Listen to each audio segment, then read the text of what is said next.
या बातमीचे प्रायोजक आहेत रिदान ज्वेलर्स। आमच्याकडे 24 कॅरेट, 22 कॅरेट, 20 कॅरेट आणि 18 कॅरेटचे सोन्याचे हॉलमार्कचे दागिने मिळतील। HUID नंबर प्रमाणित दागिन्यांसाठी GST बिल घेणे अनिवार्य। 100% रिसेल गॅरंटी। इतकेच नव्हे तर प्रत्येक 10 ग्रॅम सोने खरेदीवर 10 ग्रॅम चांदीचे नाणे 20 जुलै 2024 पर्यंत अगदी मोफत। ग्राहकांसाठी विशेष रिदान गोल्ड योजना।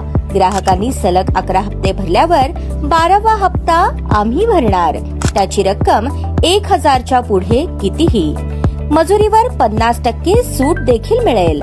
पत्ता रिदान jewellers, 133 new तिरेगाव, Chandni Chowk, forest, Solapur.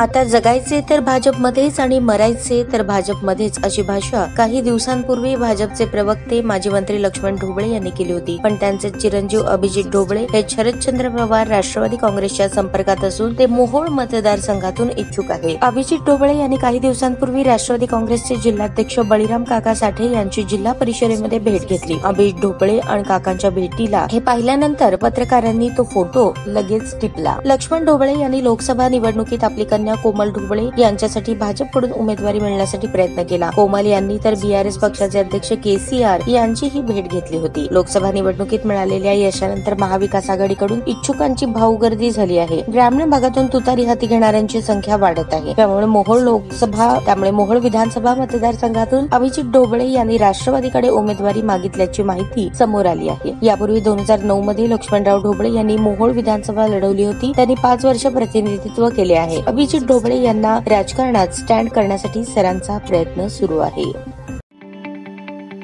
ताज्या बातम्या पाहण्यासाठी प्राईम महाराष्ट्र न्यूज चॅनलला सबस्क्राईब करा।